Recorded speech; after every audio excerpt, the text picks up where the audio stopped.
Hello, Stephanie Brinkhoff. Welcome back. Hi. Thanks for having me. And hello, everyone else. Thanks for joining us. I've been obsessed with just thinking about the maiden to mother archetypal journey this week, as it was such a big theme of my 2025 and always. And I listened to an amazing Back from the Borderline podcast episode the other day, which inspired me to join the Back from the Borderline Patreon for $9 a month, which I never normally do. And then listen to the part 2 of this episode that Back to the Borderline did on going beyond girlhood, just the maiden mother thing, going from girlhood into womanhood. And that inspired me to write a Substack about it, which thank you if you read it. And also I'll link it. And then I was like, that's not enough. I need to have my favorite Jungian pilled influencer onto the channel to talk about it with me in a chatty way. So that's why you're here.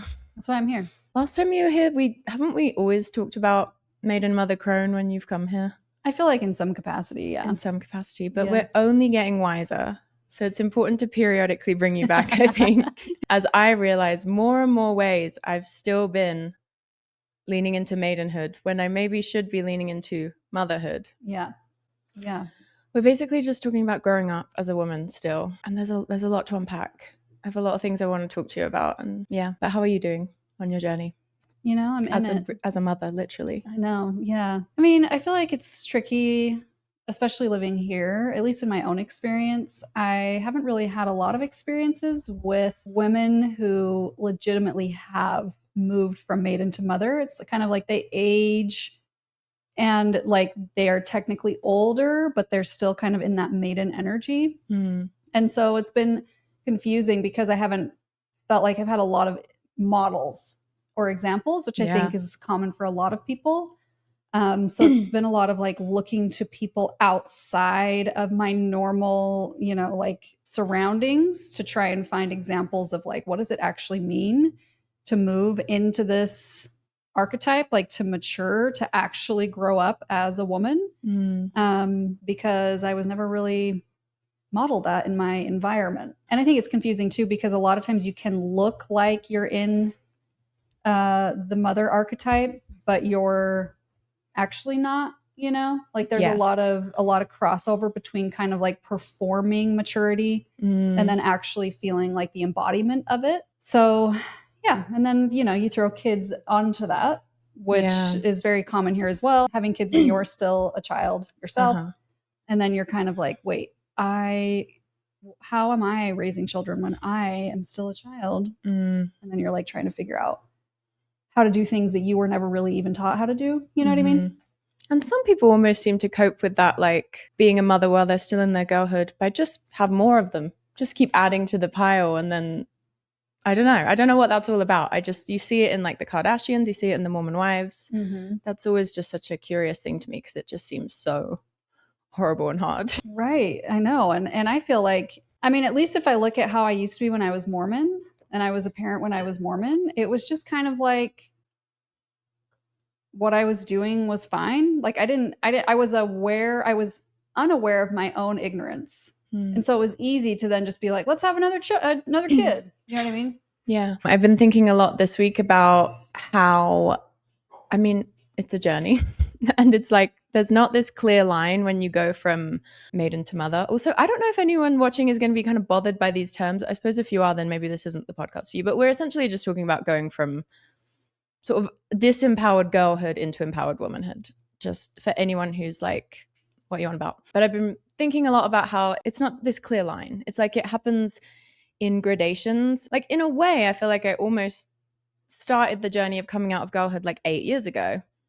with my divorce, and just generally around that time I had a lot of spiritual awakenings happening. In my head I just keep having like, I'm just thinking of like ombre, or like a thing where it's like, it's not like a clear line where one begins and the other ends. It's just, I'm still discovering basically ways that though I've like seen myself as having been empowered for a number of years, there's all these lingering things, and I feel like it just kind of takes time to unpack them all. Thinking about yourself being a mother, an actual mother, while still in girlhood, like what you said that you were sort of like on autopilot going through the motions, but what would you say is like the biggest difference there then to now? Oh, there's so many differences. I mean, one is like, I think a lot of women in I almost said Mormonhood. In Mormonhood. A lot of women in Mormonhood. It's valid. A lot of women in Mormonism. Motherhood or womanhood and Mormonhood. Oh my God. Why do I keep doing that? That's a good sign. It's like you're so far out of Mormonism at this point that it's just, that's like how my mom would describe it, like Mormonhood. Okay, so it's basically one facet of being a woman, I feel like. They're like, this is what it means to be a mother, this is what it means to be a woman. And it's essentially, it's everything that we learned in Mormonism, like being sweet and being gentle and being easy to be around and not rocking the boat and always helping and endlessly giving and endlessly putting others before yourself and whatnot. And I think as I've transitioned out of that, I have learned that it's vitally important that I model to my kids, especially my girls, how they are allowed to treat themselves. Not just like me perpetually giving or like I'm thinking about things from my own life, like when I was little and I don't know, I feel like I want to talk about this, but I also don't want to talk about my mom, So I'm like, because I love my mom and she's wonderful, but like it was a lot of, I felt like my mom was like the golden standard of what would be a good mom inside of Mormonism. And it was kind of like, it put a lot of pressure on me to follow that same trajectory with my own kids, where it's like, you basically erase yourself and you give your entire life to your children. And I have put in a lot of effort to move out of that and to be like, okay, I'm going to show my children my independence and me taking care of myself and my boundaries. And I'm not going to spend my entire life trying to protect them from what it's actually like to live in the world and sort of like infantilize them in a way by like over caregiving, over nurturing. And instead, I'm going to teach them how to be strong, teach them how to be in pain, teach them how to take care of themselves and be independent. And it's not that I wasn't taught how to take care of myself or believe in myself, but I think everything I was taught was always fit inside of the context of the Mormon church as kind of like the bigger parent, And so it's like, I always feel like in Mormonism, the church is the parent, and then the parents are kind of the co-parents with the church. And then you kind of exist under that as the child. And so even when you grow up, you don't really ever grow up because the church is still kind of the parent. And so I don't feel like I ever really learned that autonomy or that independence or the level of strength that I needed to actually be on my own. And so now that's kind of my focus in parenting is less about like, how can I provide for every single thing that they need and make sure they're always comfortable and make sure they always feel safe. And more so like, how can I get them to recognize that they're capable of doing hard things and that they're capable of existing in the world and being independent and facing challenges and taking care of themselves and having boundaries and rocking the boat and doing all of the things that I never felt like I could. And you do it in such a, well, from what I've seen, perfect, loving way, because I feel like so much of the time when there are parents in Mormonism, for example, but it doesn't just have to be in Mormonism, but you see parents in the world that will really emphasize self-reliance, which in theory is good, but a lot of the time it can involve sort of refusing to acknowledge children's feelings or being like dismissive of them in certain ways. And there's such a big, there's kind of like the shadow side of teaching kids self-reliance, or there's like a bad way you can do it. And then there's like this healthy way, which is like, thinking about the way that a lot of Mormon boys are parented, it is kind of self-reliance focused, but also in a way that makes them not capable of sitting with their own emotions. So they are still like dependent on like the emotional labor of women, for example. Yeah. It's not true self-reliance. It's really just like a kind of repression. Whereas you, just thinking about like the like time and love that you'll put into like supporting your children's creativity. Like I was just thinking about the Halloween costumes and like that's a big deal, Yeah. Like it's not like hands-off parenting. It's like you're very there and in it with them. But yeah, I love that. Thanks. It's like gentle parenting, self-reliant. I hate all the labels for parenting because I feel like they all have Yeah, different yeah, and I always feel stereotypes. like I'm somewhere in the middle. You know, Yeah. I feel like gentle parenting can be really misunderstood, and I also feel like it can be misused. And then I feel like the opposite can obviously, you know, people can be abusing their power in parenting as well. And so I feel like I never really fit into one thing, and it's very much like an intuitive process for me, and it's one Yeah. where like I still am constantly trying to learn about my own patterns that I'm unknowingly bringing into my parenting, because like there's so much to deconstruct from Mormonism that like I will be influenced unknowingly in how I'm parenting them, and I won't even see it, you know? And so I'm like constantly trying to be aware of, just be open to learning about what I'm actually doing and how I'm showing up for them. I know this isn't a new point for ex-Mormons, but it is just wild how the ideal archetype of a woman in Mormonism, or in many systems similar, is a girl. Like the keep sweet, don't make waves, that whole set of characteristics, like the psychological height of Mormon womanhood is stunted development. And it's just crazy when you really think about it. Yeah, well, and it's like it has to be that way, otherwise people would leave the church. You know, it's like the second you really start to individuate and really start to mature and move beyond developmentally, move beyond girlhood or beyond the ways that they try to infantilize you and keep you there, you step into your own intuition, you step into your own instincts, you step into your own authority and your own desire, and then all of a sudden you're like, this doesn't work.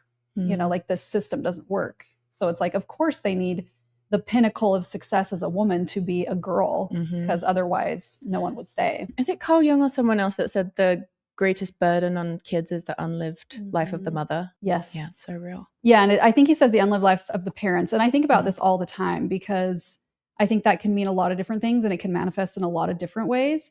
But I even think about how my own parents were really, really good parents, honestly. And I think in their minds, like none of their kids go to church anymore. And part of me wonders if like they raised us all to have integrity, and they raised us all to have empathy, which is what led you out, which is what led us out, which they see as a failure, but actually it's to their credit. Yeah, exactly. And I was actually saying this to my mom the other day. I'm like, the fact that all of your kids are so different from you is such a huge accomplishment. Yeah. You know, and I was thinking, going back to that quote, I'm like, I wonder if we are somehow living out their unlived, you know, like we're living something out in their unconscious that they don't even know is there. You know what I mean? For sure. Where on the surface they see it as a failure, but there's something underneath that's like proud. You know what I mean? Yeah. Yeah.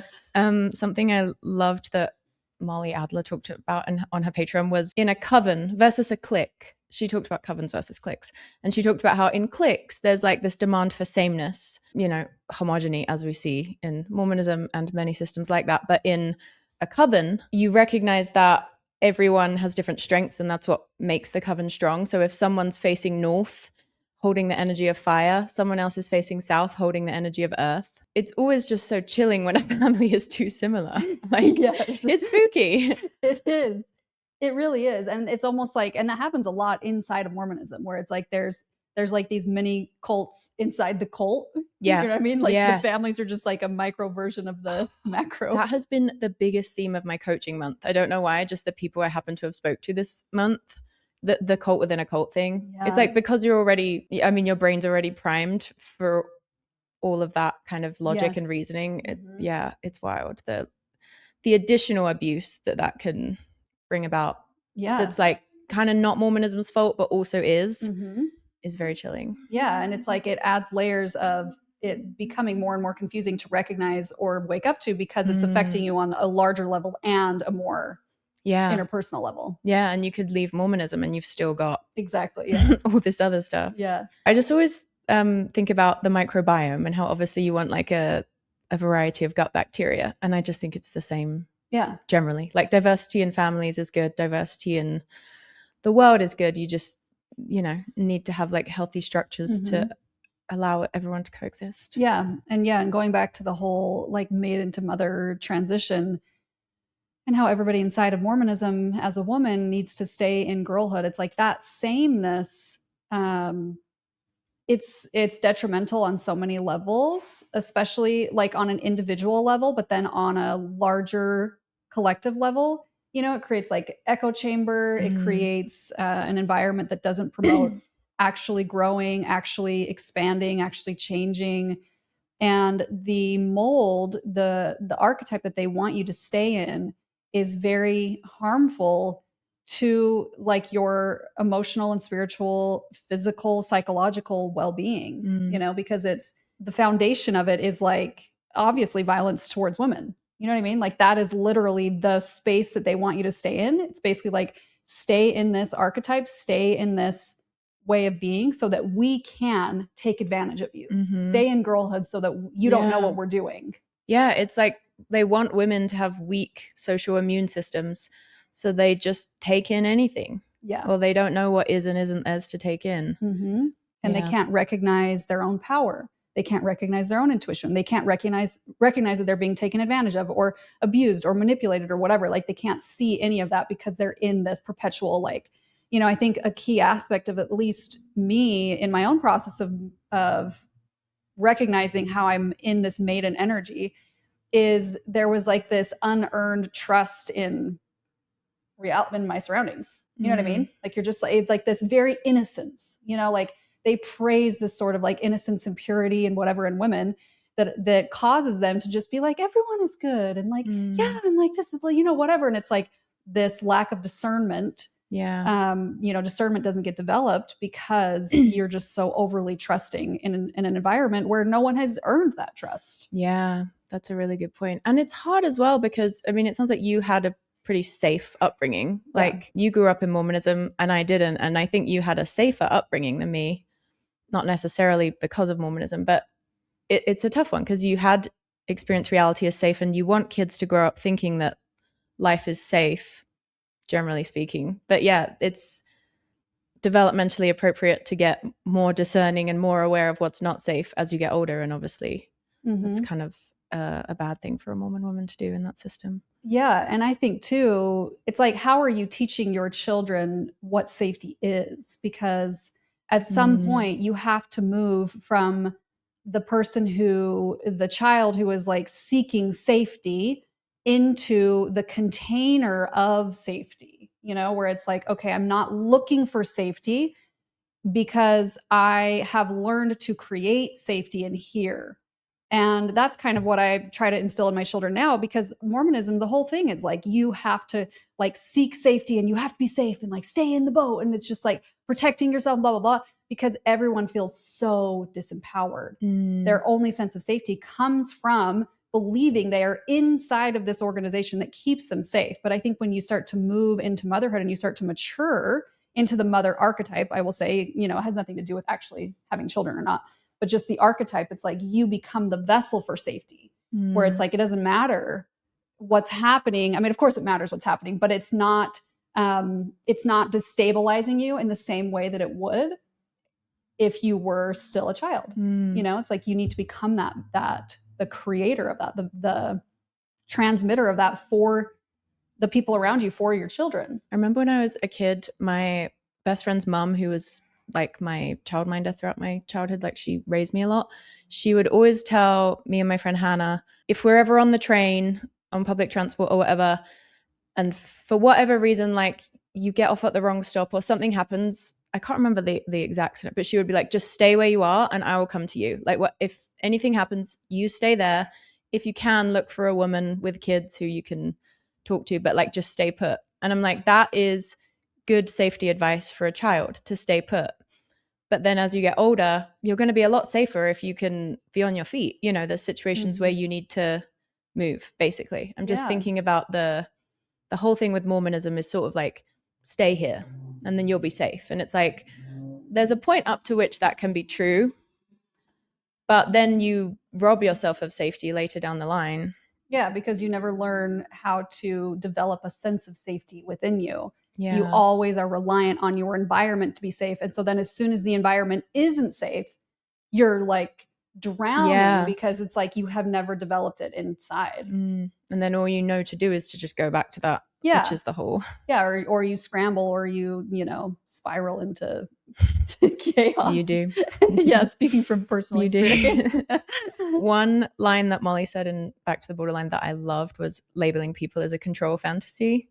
And I'm just thinking about that now as you're talking about the unearned trust that Mormonism will teach you to have essentially in other members, because it's like once you slap the label of Mormon, bishop, whatever onto them, that's like immediately granting them, you know, sort of no holds barred trust. You know, when you're a person who's really interested in psychology, it's very easy to think that because you have sort of a handle on someone's psychological profile, like you can sort of talk about why they are the way that they are, it's very easy for that to become almost like the doorway to you like accepting treatment you shouldn't, essentially, because you're like, well, I know why they're like this, it's because they went through this and blah blah blah blah blah. I just was curious to hear your thoughts on that, and if you've seen that in your own life. And I mean, I think that's very common. I mean, that's a way that I believe, you know, my conditioning in Mormonism would potentially have the potential to carry over into my life outside of Mormonism. Is it's like, if you're not careful, you will basically gaslight your way out of how you're being treated or how you actually feel or what your body's actually telling you, because you're like, oh, they're like this because of this and this and this. Because this happened in their childhood. And now if I can just love them enough, or if I can just whatever enough, then like, then they will feel safe with me, you know? And it's like, you're doing the exact same thing that you were doing in Mormonism, which is basically like, let me take care, let me be the one who helps, let me be the mother, and ignore my own feelings. Yeah, that's what I think can be so sophisticated about the delusions of maidenhood, because it's easy to think, if you're someone who is really well versed in psychology, you know, that's obviously like a kind of intelligence, and that is a form of maturity, but it's also just a lot of the time can be you having more sophisticated language to justify you bypassing your own discernment or not developing it or listening to it, you know? So that's kind of what my mind has been mulling on a lot this week, is the ways that almost taking on responsibility for someone else in theory is like is kind of a motherly thing to do, but like it's not actually truly wise to take that on when it's not appropriate. Like it's appropriate when it's your children, but it's not when it's, you know, someone who's just like not really I don't want to say like adding to your life, but kind of, you know what I mean? Or like someone that you'd want to be like in a partnership with. Yeah, that's the easiest example is people with romance. But it's been interesting for me because I'm like, I've been in a good relationship for 8 years. So I kind of saw myself as being, you know, a certain level of mature, but I'm realizing that these things, like everything goes all the way down, and there's all these like tiny ways that you can still be accepting responsibility for things that aren't yours to accept responsibility for is like a childish thing to do, kind of masquerading as maturity. Like that thing of like, I just need to love them well enough. And it's like, I do believe that we should be understanding of why people are the way that they are and love people and all that. But that's very different that's a different question from sort of choosing who is and isn't in your life, I guess, or what you will and won't accept. Or and there's a different energy behind it. You know, there's an energy behind like, I'm going to love people the best that I can, try to do good in society, try to be a good person. And there's a different thing that, at least that I feel when I have found myself more, it's almost like the Maiden kind of co-opts these ideas. Yes. Yeah. And the energy is more like, if you really get to the bottom of it, it's more self-serving because, you know, you're like, well, the only way that I ever recognized this was going through this pattern and not having it pan out, right? Where it's like, you're like, I can help this person, or like, I want to be loving for this person because look at how much they're struggling. I feel like my own neuroses, like it's less the savior archetype and more like the over, like, oh, I just feel so bad for what they're feeling that like, I want to be the safe space for them, you know? And then you realize, or I have realized, you know, it's like, okay, well, that actually doesn't work. I can't be a thing for them that they need to find inside of themselves. And then that points me back to myself. And it's like, well, what am I losing by not getting what I wanted out of this? And then it's like, it takes you back to every need that you're trying to get met through taking care of the other person. It's like, if you're just trying to like take care of your kids or be a good person in society, there's not like this other thing that you're doing that's like, what need can I get met by knowing that I helped them, you know? And once I recognized that, that I was doing that, it was like easier to discern between like, when am I being codependent? When am I falling into this like weird thing versus when am I actually just like maturely wanting to help or caring? Yeah. It's like I'm realizing that the power of the mother is often in just like doing and saying a lot less, analyzing less, explaining less. I mean, showing up less, but I mean that like showing up more intentionally, showing up less for stuff that is just kind of, not for you. Again, I just feel like over explaining is such an easy thing for us to think is mature, but over explaining is like the maiden's favorite thing. Like she's convinced that the over explaining is how she can get her needs met, rather than like if something is truly for you, you shouldn't have to over explain your way into it. It should just be kind of a natural fit. Not that we don't put effort into communicating stuff when appropriate, but you know what I mean? Like there was this really good line that she said that was, the girl analyzes a crumb to see if it contains the DNA of a loaf. A woman sees that there's no bread and walks away. I was like, that's so fucking fire. What a good quote. I mean, I think a lot of maiden energy is like get, which is, it's very important to not swing the opposite way and become hyper independent and be like, I can meet all my own needs. And this is all, because I feel like that's a reaction to kind of trying to come out of this infantilized version of the maiden. It's like, well, I don't need anyone and I can do everything by myself. And I don't, it's almost like a rebellion, like no one can tell me what to do. And like, whatever, like that feels like the reaction. So you go from like, without swinging into this, you kind of recognize that maiden is very much like, how can I, at least this is how it's been for me, how can I get my needs met? How can I get attention? How can I be seen? How can I receive love? And moving more into mother is not like killing that part of me, but allowing it to be there and recognizing that I have a way bigger capacity to meet those needs for myself than I was ever taught that I did. And the shift then goes from what's my responsibility? You know what I mean? It's less like so hyper focused on making sure you have what you need and more like, okay, I see that there's a bigger thing going on here. And what can I do? Like, what's my role here? What's my responsibility? And I hesitate to say like, how can I help? Because that reminds me so much of Mormonism. But really, like that's at least where it's gone for me. How can I help? And how can I look outside of myself and beyond myself in a way that isn't self-abandoning or self-sacrificing in the way that it was in Mormonism? Yeah, I think all this stuff is so nuanced, and it just is like how life is a spiral and you just return to the same lesson and you hope that you're a bit wiser than last time. And so then you're learning it in more intricate ways.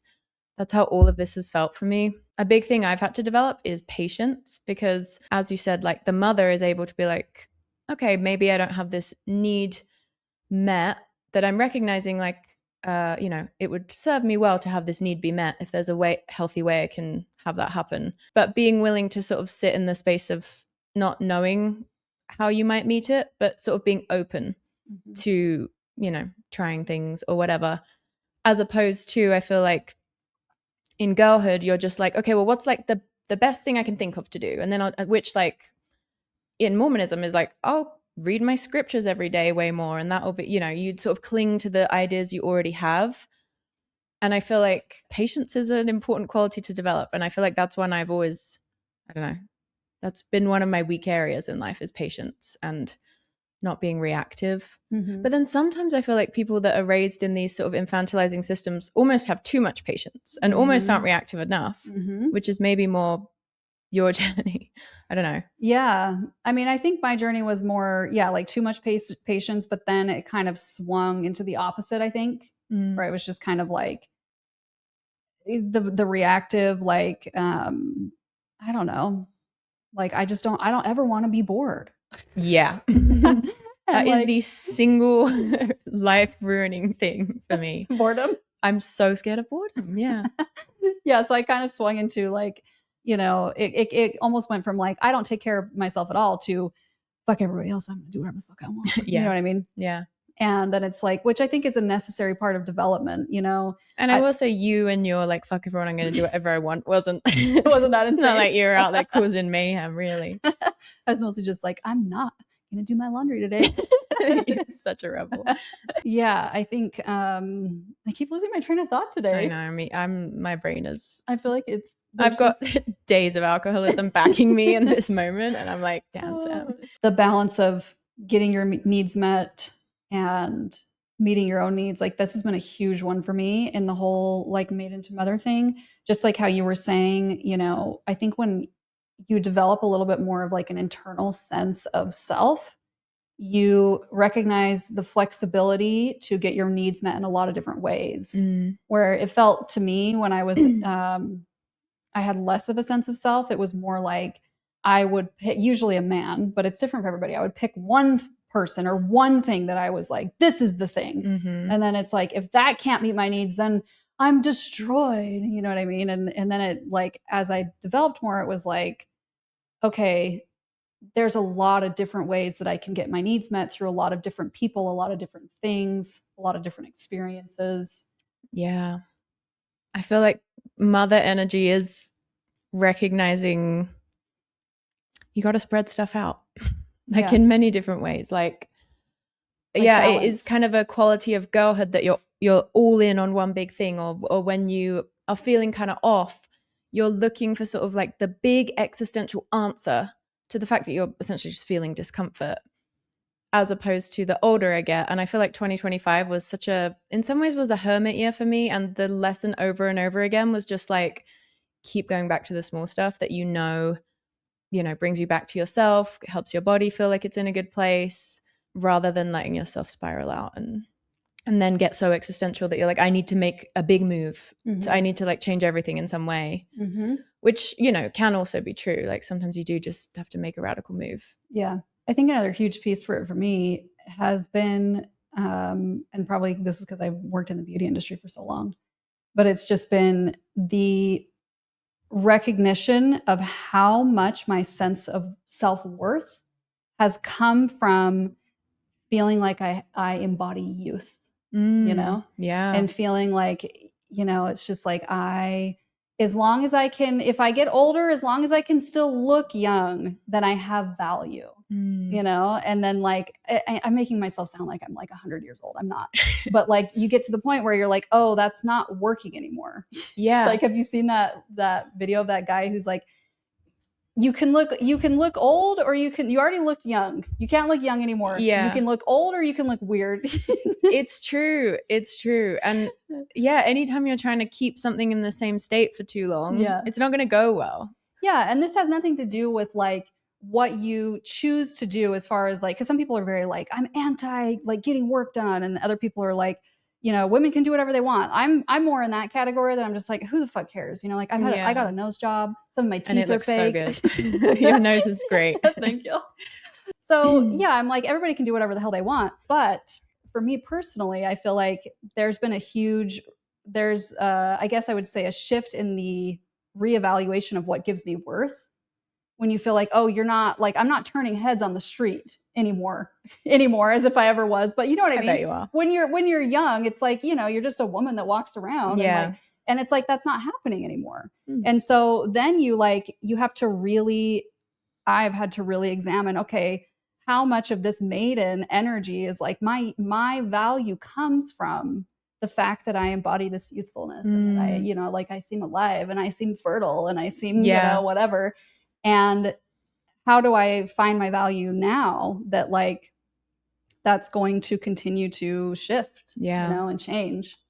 Yeah, I do think that is a big thing that has kept me in maiden energy in certain ways for longer than there's no other. But like what helps me to think about is like there are some things about like girlhood and youth that are nice to hold on to, in the sense of like being like open to new things still, or having like a zest for life, continuing to have like a beginner's mind and like a sense of wonder. Like those are all positive qualities that often, like there's a lot of things we can learn from children and from younger people, and I think that's beautiful, but it just has to come authentically, I guess. Yeah. And not from a place of shrinking yourself. It's like what's actually good about youth is the sense of expansiveness.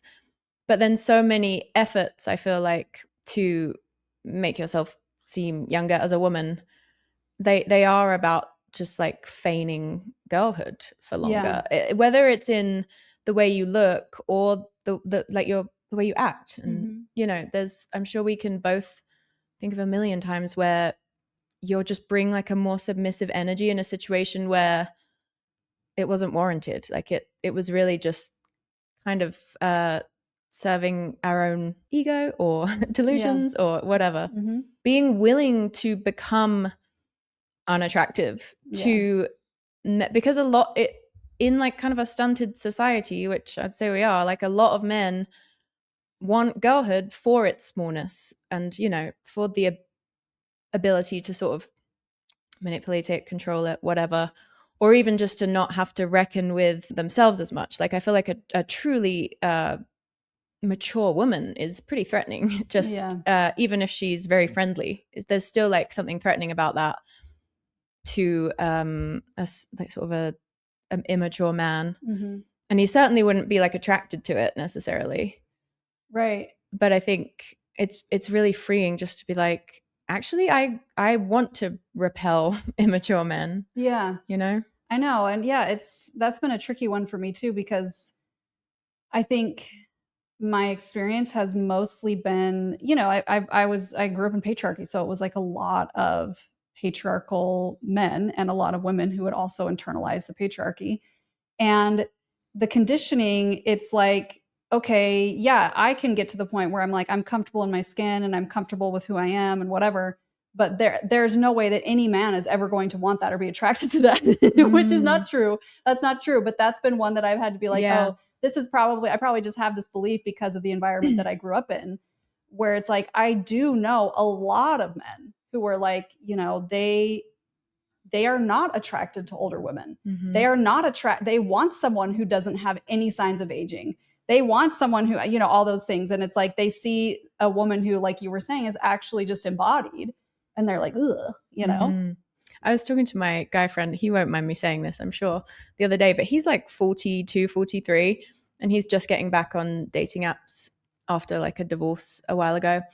And he basically just made some comment about like, oh yeah, I realized that I could like date a woman who's 40. And I was like, yeah, you're 42. Like, of course. Like, but it's just funny that it's even a thought. And think about it this way too. Think about how common it is. Like if you see, especially here in Utah, a very gorgeous woman with like a very average man, and you're just kind of like, that's just how it is here. That's just how it is. But then if you see, and the thing too is that situation, I was having this conversation with a friend the other day, like that sort of a dynamic will make the man feel better about himself. He'll be like, like, look at this woman that I got. But studies do show that straight relationships are best when the man feels that when the woman's a bit out of his league. Well, and then if you think about the reverse, if you see a woman who is just average and a man who is gorgeous, you're never seeing it. And if you do, at least this has been me, my thought's always like, what's he doing? Why is he with her? You know what I mean? I genuinely don't even know what my brain would think because I can't think of it. Like, you can obviously think of a million times when a woman is drop dead gorgeous and the man is average. Yeah. And this is not like, I'm not trying to hate on men here with this. Like, I can have sympathy for it all in the systems that we're in, but like, I just can't picture it. Well, and it's happened to me a few times, and my immediate thought is always like, oh, he could probably do better. You know what I mean? Yeah. And it's like, why is the reverse not happening? I mean, actually, and I almost like don't even like giving an example because I feel like I'm like disparaging a woman by saying this, and this is not even fair. But I guess when I like found out that Jack Antonoff and Lena Dunham were together, something in me was like, oh, I imagine Jack Antonoff having like more of a, I don't know, like manic pixie dream girl. Yeah. Modelly. Yeah. Wispy, which is fucked up to say, but it is. Because really they're both these brilliant, creative people. It's a sense, I know they broke up, but like, it's not crazy that they're together, it's perfect. And he's not like a male model. Like, it's a perfectly reasonable pairing, but yeah. Right. And I've noticed too in my own life that like, I'm like afraid, I've been afraid to really engage with men that I find like maybe they're like a little bit, I don't want to say leagues because it's stupid, but just the idea that like, okay, well, that man's like very, very attractive, because I'm like, if I was in a relationship with someone like that, I would feel like people would be looking at me and like, oh, like he's the hot one. You know what I mean? I was just thinking yesterday about this guy in college who was a 10. He was a true 10. He was like 6'6", just model handsome. And he asked me out. And like, you know, I was good looking at BYU Idaho. It wasn't completely crazy, but I definitely had this sense that like this man is like I'm punching here with this, even though I have a great personality and, you know, I'm like very pretty, whatever. And basically we went out, I don't know, we probably hung out like 4 or 5. We watched the entire Lord of the Rings trilogy together. And I just couldn't relax. Like I was so like, it just made me feel weird. And so I feel like we just like never got off the ground because of my own insecurities. Where we actually probably had like quite good chemistry, because once we became friends after that, and naturally I like stayed wanting to date him while we were still friends, but he was like, you know, not wanting to. But I'm like, we actually did get along well and have good, I'm not saying he was my person, but it's just, that shit's real, I guess. Yeah, I've been in very similar situations where I'm just like, why is this person going out with me? And like, why are they with me again? You know, and then it gets to the point where I'm just like, I'm getting in my own way because I have spent so much of my life deriving my sense of worth from how I look. Like there's so much emphasis on that in the maiden archetype, in the patriarchy, that it's like impossible for me to see like, oh, okay, well, maybe they're attracted to me because of a bajillion other things. Yeah. That in my mind, I'm like, well, if I'm not this, 21-year-old supermodel, like no man's going to want me, you know? And the older you get, also it's like, I'm sure there's much older women watching who are like, oh, you girls are still so young and it's so cute that you're already like wrestling with it. Well, I feel like too, you can even hear the inner maiden still in me talking as I'm like, no man's going to want me. Yeah, because I'm looking at you and I'm like, you kind of like are the beauty ideal though. Like, basically most of the ways. That's so nice. Yeah. But like the fact that I'm even still oriented to wanting to be chosen in certain ways is still very... It's like, I would like to have the choice to be empowered and be super desired. Yeah. You know, I want to be able to be mother and look maiden. It's fucked. Is that so much to ask? Is that too much to ask? And sometimes there is like a fun power in feeling like you look maiden but inside your mother, and then like you surprise people. That can be fun. I feel like there's a whole other sense of, like being in your desire, feeling attractive, that does not have anything to do with how you look as well. Yes, you've jogged me back. Because, okay, so like the older I get, the more I realize essentially what's hot about people is the way they animate themselves. Like you can see a person who's average looking, but they have like the way that they animate their body, because it comes from a place of like confidence and, all these good internal qualities, they genuinely look different. Like I also think of, I'm sure we've both met so many girls who are drop dead gorgeous, like Instagram 10s, but that doesn't necessarily come through in real life, like energetically. Like there's a big difference between someone being beautiful in kind of a 2D sense versus being erotic. And I think that's been like such a wonderful thing for me about reaching the grand age of 33, is that journey of like, generally speaking, a woman in her early 20s who might be in her prime in terms of the way she looks is not like erotically initiated. She's not like in touch with herself. Not always, but like it's normal that we go on like an erotic journey throughout our lives, basically. And like when you're younger and you're in maidenhood, you're still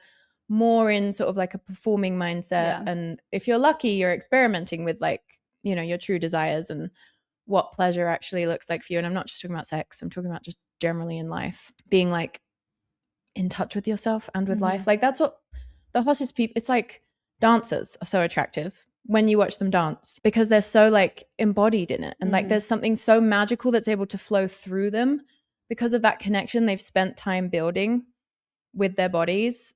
Like that's so powerful. And I just think it's the same with sort of eroticism and beauty and all that. It's like the older you get, the more you realize like it is genuinely not worth it to, for example, date someone who's just good looking. Like that's an insane, which most people do kind of know early on, but I still think there's ways that people will compromise if someone's like especially good looking, you know what I mean? Like they'll sacrifice personality qualities for the way someone looks. Or... Yeah. Well, and I can't tell you how many times I've heard a guy say, like, if a girl is a 10, she can get away with a lot of shit. Yeah. And if she's not, then she can't, you know? Like and the I'm hot like, crazy scale that yeah. How I Met Your Mother made, like, and I'm like, hey, let me just log that away in my brain since I'm not a 10. Like, well, I'm insane, so I really need to try and be as really... externally good looking as possible so that and this can work. And yeah, and if that doesn't work, then I have to be not insane. I have to be really nice to be around all the time. You don't get to just... I think too, you know, I've just noticed in my own process, like what you were saying about the 2D sense of beauty, like really resonates because my whole career has been in the beauty industry. And this is like, it's so infuriating to me how patriarchy, like it keeps women disembodied. It keeps them disconnected from their own power. It keeps them in Maiden. And I would say not just Maiden, I would say in wounded Maiden. Yes. You know? Yes. Yeah. That's an important distinction. Yeah, because Maiden is healthy. Yeah. You're supposed to be a Maiden for the years that you're supposed to be a Maiden. And also there's no like, you know, fine line between when you should have graduated or not. Yeah. And it's not ever something that you let go of. It's something that you learn how to relate to differently. It's something that you learn how to hold and embody in yourself in a different way, because your Maiden is like, that's like your aliveness, you know, like you were saying, it's your playfulness and your creativity and your exploration and your innocence and all that. But it keeps women, you know, patriarchy keeps women in this wounded Maiden, which then prevents them from accessing everything that truly makes them feel empowered and beautiful. It prevents them from accessing, like you were saying, their own life force. They cannot truly animate their bodies because they're not in their bodies. And so then they resort to this 2D sense of what it means to be beautiful. I mean, I had a friend visit just a couple of weeks ago who had never been to Utah, and he was like, I have never seen so many plastic surgery billboards in my life. Yeah. And they're like, why is that? You know, I had another friend asking the same thing. They're like, oh, well, I thought that like, you know, Mormons would be very like organic and like, you know, kind of like not God-given beauty. Yeah, exactly. And I'm like, oh no, it's like the hub of the patriarchy, where it's like everything I was just saying, you know, like they don't, because they cannot access their true sense of empowerment, that's what they resort to. Yeah, turn yourself into an object. Yeah. And then I will say, going along with this, I have recognized too, I mean, just what you were saying, like what really makes someone attractive is like how they animate their bodies, like how embodied they are, like how much life force is coming through. I think that's a very, you know, as you mature, you start to realize that, like you were saying, it's like less of a performance and more of like an embodied thing. And then it becomes, this is how it's been for me at least, where it's like the way you look and the way you dress and the way you whatever, it becomes an expression, you know. And it's been so important to me always, because I'm such like a beauty oriented, like visual person, like art person, that like it matters to me that I feel like how I look is like an expression of myself, you know. And that's such a different energy than like, how can I look a certain way so that I can be chosen and be desired and everything else. Yeah, coming back to just that diversity thing. And a lot of people are attracted to all different kinds of things. Like it's so absurd to try and mold yourself into something that you think someone would want, when there really is like a giant range. I do think obviously in patriarchal systems, you're going to have less luck finding partners with that range potentially. But like in the world at large, it definitely exists. Yeah. I think just going back to your point too about embodiment, I've noticed even in my own life, like I thought for a long time that I was asexual, which is very common for Mormon women. Yeah. And then like, as I've gone on in my life and learned who I am more, I've realized that I am not attracted to men who are not embodied. And it's like, similarly, there are probably a lot of men who are not attracted to women who are not embodied. And so when you're like two unembodied, like man and, you know, two partners, whatever, it's like, sure, you guys can, maybe that works for you because it's, but like when you start to become embodied as a woman, it's just like, oh, I actually want someone else who's embodied, you know? Yeah. There's always, with two unembodied people, like eventually in a long-term relationship, you're going to reach a point where to keep things going, you're going to have to perform. Like you're both performing this thing together that you know at that point is a performance. Yeah. Which is, I think, like a lot of ex-Mormon women and men actually that I talk to, I feel like I kind of stuck in that conundrum where even when it's like they will love their spouse and, you know, they generally speaking want to stay together even if they feel kind of stifled by it all and having got married so young and all that. But then it's like they can't quite meet each other because they're figuring out their embodiment themselves. So then it's like the only way this thing stays good is if we like do a performance, and it's just like a messy, nasty situation to be in. It just chills me to my core that people are like pushed into marriage and kids before they're grown-ups. Yeah. I know. I feel that too, obviously having lived that. And then at the same time, there's a part of me that feels like I'm so glad that I'm like doing it now. You know what I mean? Like I'm like, there's this weird part of me that's like, so glad I have my kids. And now I still get to like figure out who I am. You know what I mean? Yeah, because I mean, really, we have both like, it's a pretty normal timeline. Like it's not ideal to have had kids before you got to start doing it, but the way it's generally played out, it's not that crazy, you know, like in your 30s to be going from, and obviously you had to get divorced, which isn't ideal, but it's also just part of life. Something I think we can both relate to is incessant self-analysis. And I feel like maturing is realizing that stuff, like we're talking about with over-explaining, a lot of the time, especially if you've been doing a lot of self-analysis for a really long time, being a mature woman is knowing what you actually need to do. Like you need to get out and go on a walk right now rather than sit here and loop around, or, you know, whatever puzzle you think you're solving in your own brain, you're not. But what's actually going to be meaningful is going for a walk, eating a meal, whatever the thing is. Just that, you know, like mummy laying down the law, I think is a healthy thing to develop. I think I've been so resistant to discipline over the years. That's been a way I've been somewhat stunted because I was almost just resistant to the whole notion that I should have to be disciplined, because I would find myself being naturally disciplined in things that really mattered to me. And so I just thought, well, can't it all be like that? Yeah. And on some level, it's like, yes, I do think you should be, I don't know, sort of in touch with the flow of life and like what's kind of an aligned choice for you moment to moment. But I do think like discipline is an important part of parenting, basically. Yeah.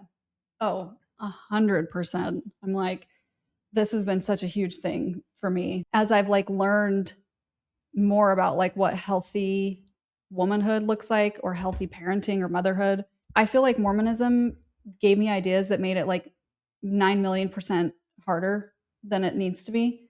And I'm just like, you know, if my kids are being shits, I can be like, stop being shit. Yeah. You know what I mean? And Mormonism is just so like, you know, like everybody, like, let's be really like, and I'm just like, oh my God. I just, No, when I think about, well, so my friend's mum, who I mentioned before, like was sort of a parent type to me, I feel like she perfectly embodied that thing of like, you guys are being little shits, like get out of here, you're annoying me. Like she wasn't afraid to say that, but it wasn't in a way that was like she was flying off the handle and it was dysregulating her. It was just like kind of a hard, energetic hard line sometimes. And I think that was like such a healthy thing for me to experience. Totally. It kind of goes along with just the concept of saying less can be a lot more powerful than saying more. I don't like dissing my mom publicly either, but in my house it was much more likely that a parent would be like flying off the handle and it would just be like so over the top and extreme, and it's like all of their unchecked emotions just like spilling out, as opposed to like so much healthier to just have an adult be like, you're being a little shit, stop it. Yeah. Instead of this like whole existential. Yeah, that makes a lot of sense. I think what's been fascinating for me, like coming from the opposite side of that, where it's like very conflict avoidant, no, like I rarely even saw people get angry in my life ever. And then going to an environment where like I am like laying down the law a little bit more with my kids, which basically for me literally just looks like having boundaries and being like, I am not here just to be at your disposal. You know what I mean? At your, you know, like your servant or whatever, and like having my own boundaries. and how to like, you know, recognize that I don't have to self-sacrifice all the time. Yeah. Whatever. Kids are allowed to be disappointed. Kids are allowed to be disappointed. They're allowed to not get what they want, whatever. But what's been so fascinating is watching my kids will do it back to me, which is like, I'm like, okay, girl, like slay. You know what I mean? That's what that comes from my 12-year-old. She would say that. Aww. But like, you can see their own fire and their own sort of like ability to say no, which I'm like, it's so annoying in the moment, but I'm like, this will be really good, you know, when they get older. Yeah. This is really going to be really valuable. Yeah. I actually weirdly didn't struggle to say no necessarily even in Mormonism. I don't know. Like I was like brainwashed by Mormonism. So I was submissive to Mormonism, but I was choosing to be, it's complex, you know. I was sold on it. So it was like, and I obviously chose to become Mormon of my own accord and all that. It actually wasn't until after Mormonism and then having kind of just a general awakening of it all, a general spiritual awakening, that I was like, oh, I don't think about how my words and actions impact others the way that I think I'm supposed to. And then I think I've swung too far the other way, which I've talked about a lot, which I feel like is like somewhat atypical. Like it's more likely for a woman to start out as a people pleaser. Yeah. But for me, it was almost like around the time of my divorce, I was just realizing sort of that there were like these very real consequences that I kind of had always faced from not self-checking enough. Yeah. It's just interesting how I have had like a warped. Anyway, I'm hoping that this will be the year I find the healthy middle. This will be the year. But man, when you develop empathy, it gets tough. It really throws a spanner in the works. Oh, creativity. I wanted to talk about that because Molly, back from the borderline, talked about the Mormon wives. And she was talking about how with any of these kinds of TV shows of like women being hysterical, like Real Housewives, Mormon wives, they were obviously in such wounded maiden energy and they're mothers. So it's like, that's not developmentally ideal to be in that stage still when you're a mother. But she was talking about how so much of like the drama that you watch play out in the show is because these women just don't have healthy creative outlets. And so they've got, she used the phrase, a lot of libidinal energy that is not going anywhere. So it gets channeled into these like social schemes and, you know, maintaining their image through various manipulations and control tactics. And it's like quite a lot of creativity goes into that and a certain degree of intelligence. But it's just like in the service of what, you know? Yeah. And Molly was talking about how, you know, a truly empowered mother, when petty drama comes across her desk, is like, I don't have time for this. I'm busy doing shit. And I just know for me, like getting overly involved in drama, not even necessarily, I don't necessarily mean like me being in conflict or anything, but just like, well, through media consumption or just being like a bit too into other people's drama going on in their lives. Like I love hearing about other people's lives, so it's a fine line, you know, but I just think we can all get too invested in stuff that isn't our circus or our monkeys. Yeah. And it's like, yeah, like you were saying, then that creative energy is just like, yeah, it's like if it was going towards something actually, yeah, you'd be less likely to be doing that. Yeah, that's why I feel like whenever we're engaged in efforts to sort of like change someone's mind, help someone in a way that isn't, you know, there are clean cut ways to help people, like your neighbor's like, hey, I need someone to watch my dog, can you do it? Yes, great, that's a great exchange. As opposed to when you get into sort of emotional stuff and you're like, I can help them realize this thing, or I can get them to see this pattern about themselves. Like all that stuff is like such a clear sign that you're essentially just afraid to confront your own boredom and creative power, so you're channeling it into, you know, trying to change someone else. Yeah, you're afraid to, or you don't, like literally don't know how. Which is something that I see, I feel like with a lot of people when they're like coming out of Mormonism, is they're just like, it's like they literally don't even know how to access whatever wants to happen in here. That's what's hard. Yeah. And there's a way in which you kind of just have to let everything play out, let yourself swing the way you're going to swing, pendulum wise. I do feel like there's no pathology in any of it, because it's like, it's a process that's like all of it is necessary, you know, and there's nothing wrong with any of the ways that it, like, you know, even if it looks like you're, yeah, you're swinging the opposite way, or you're being messy about it or whatever. I'm just like, yeah, it feels like it's all kind of like necessary. That is such a mother thing to say, because the maiden loves collecting symptoms and labels and pathologizing. Yeah. And I just think it's interesting that as a nation, America is very pathologizing. Like you got to get a diagnosis to explain yourself, and that sort of becomes your identity. And yeah, I think like the more immature we are, and this obviously I'm not like broadly shitting on like the mental health care or diagnoses, but the more immature you are, the more you want like a quick go-to to like explain who or what you are, or the more you want, like, I don't know, the more mature you get, I feel like the more you can hold the complexity of yourself, and you don't need to be able to quickly explain who you are necessarily. Yeah, the more you can hold your own complexity and also hold your own flaws and your own, like, all parts of you, which then allows you to extend that same compassion to other people. So it's less like, oh, look at the Mormon wife, what are they doing? And it's more just kind of like, yeah, like they're doing a thing, Yeah. They're in a process, and so am I. Yeah, it's so real. I was even thinking about how, because people love shitting on the Mormon wives. Yeah. Like, people love shitting on overt displays of wounded maiden energy, but I'm just like, we're all implicated in this. Like, Yes. we're all in this together, doing the same thing in different ways. And I was just thinking about how, like, having their lives play out in this really public way that's so messy and probably like really sucks in ways they probably didn't anticipate, but then also has all these other like good outcomes, like greater access to resources, blah blah blah. I can see how it is. I mean, it's pushing the story forward for them one way or another. So it's hard for me to like think it's a negative thing. I'm like, yeah, do the TV show. Like, if you're called to do the TV show, do the TV show. I know. And I often think that when people really get into that sort of shaming energy about women in public settings who are, in the wounded maiden or not doing things correctly or whatever, I do feel like I'm like, how much of that comes from your own internalized shame? Yes. Because you don't want to be that, because you used to be that way, because you're embarrassed about things about yourself. It's like, is this really about what that person's doing? Or is it more about the ways that you actually just hate yourself? Yeah.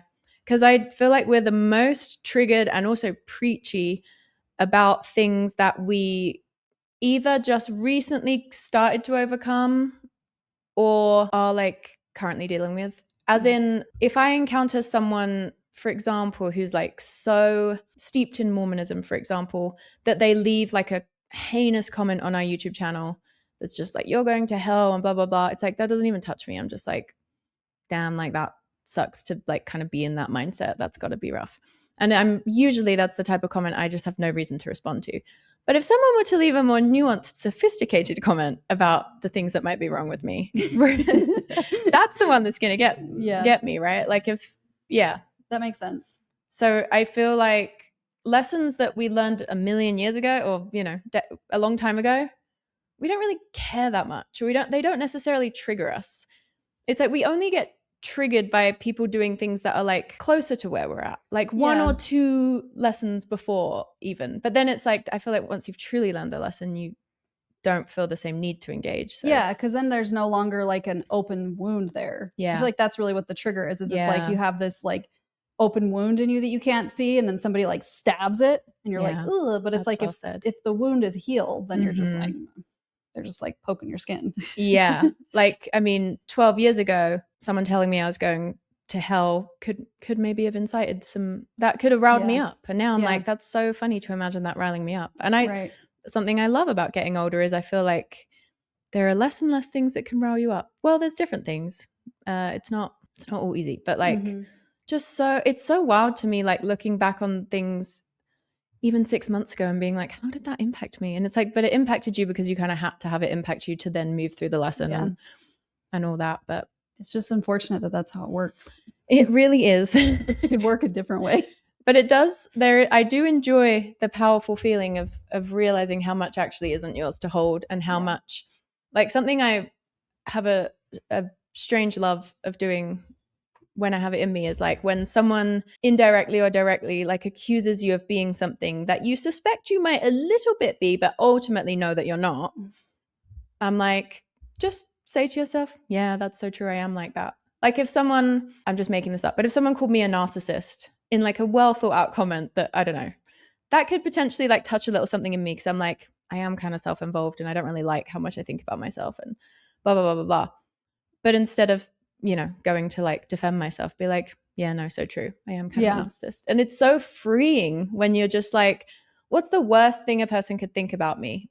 It's okay if that's true, because the truly bad things, you're not. If you're not a pedophile. Yeah. So it's like, which you can't say about a ton of people right now, it feels. Right. It's like only the stuff that like maybe is a little bit true is likely to get you defensive. So just like accept that it's a little bit true, and that's fine. You're just where you're at. What's next? What's on your agenda for 2026 in terms of, I don't know, do you have any intentions? Any mother-based intentions? I have the intention to become more comfortable with being disliked. So that's going to be fun. Yeah, like I have that intention too, but then it's like if I think about it too much, I'm like, but I really don't want to be disliked. Yeah. Is there a way I can become comfortable being disliked without anyone disliking me? Right. And I'm like, when I really feel like I am just who I am, I'm not generally a super likable person. That's how I've always felt. Really? Yeah. Because I don't feel like I fit in one specific category that people want to know that you're in this category. I've always said that. Yeah. Yes. And I'm like, that's just not who I am. Yeah. So I'm like, always, I'm going to be pissing somebody off always. You got to allow yourself to be a shapeshifter, because we all are.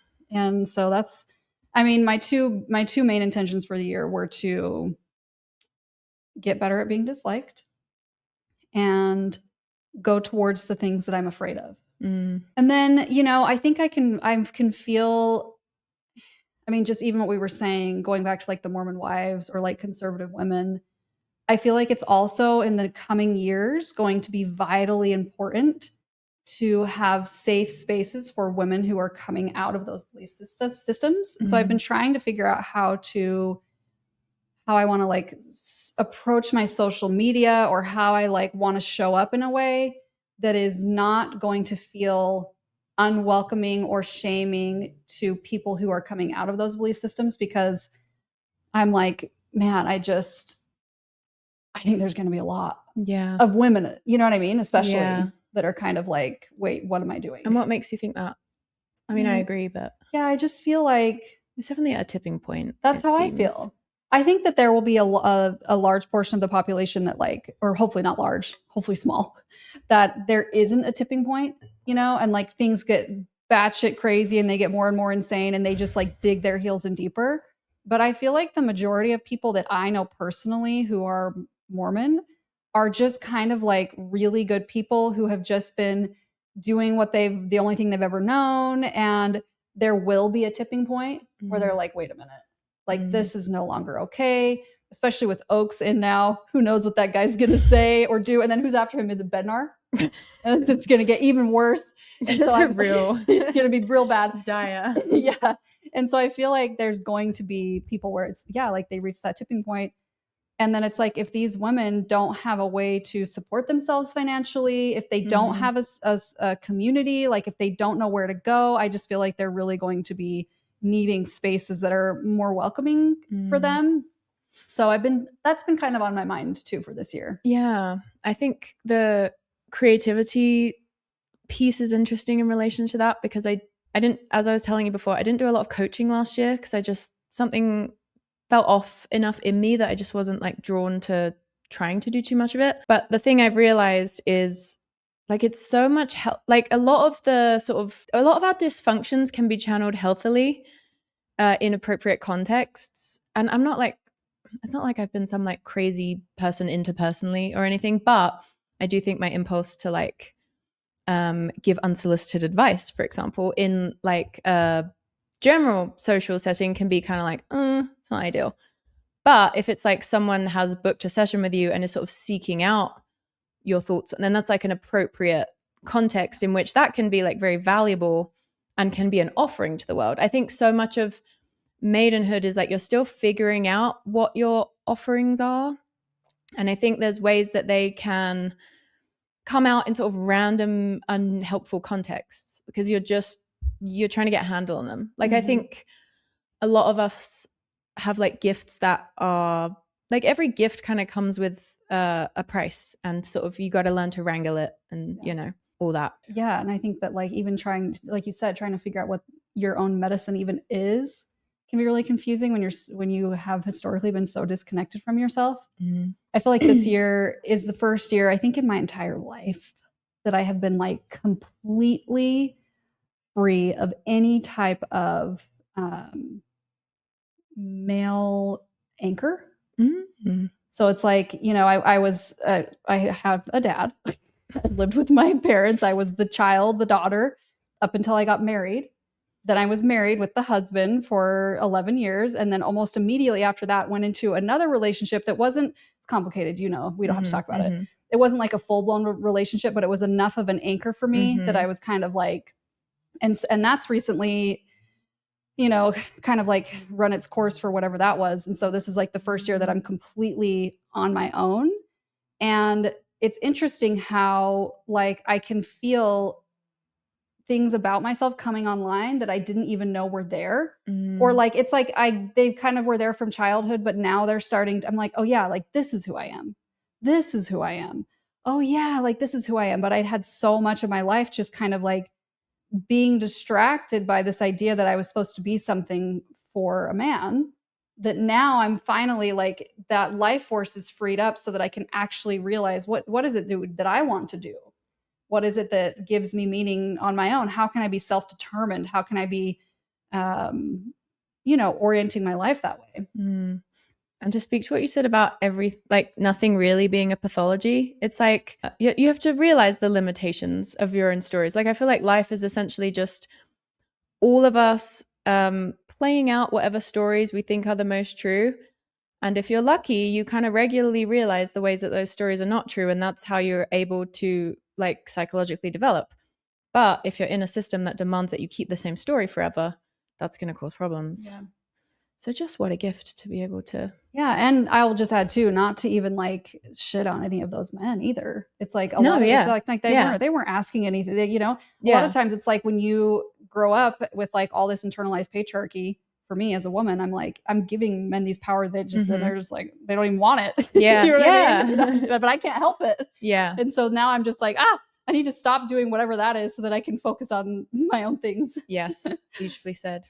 Well, thanks for chatting today. This has been really good. You've said about 1,000 things that I need to make into TikToks. Oh, good. But I might delete my TikTok. I actually just deleted mine yesterday. Really? But I had like maybe like 3,000 followers. Well, thanks for joining. If you want to support the channel, we have a Patreon. Lots of good bonus content on there right now. That's the end. Good luck on your journeys. And I love you. Bye. Bye.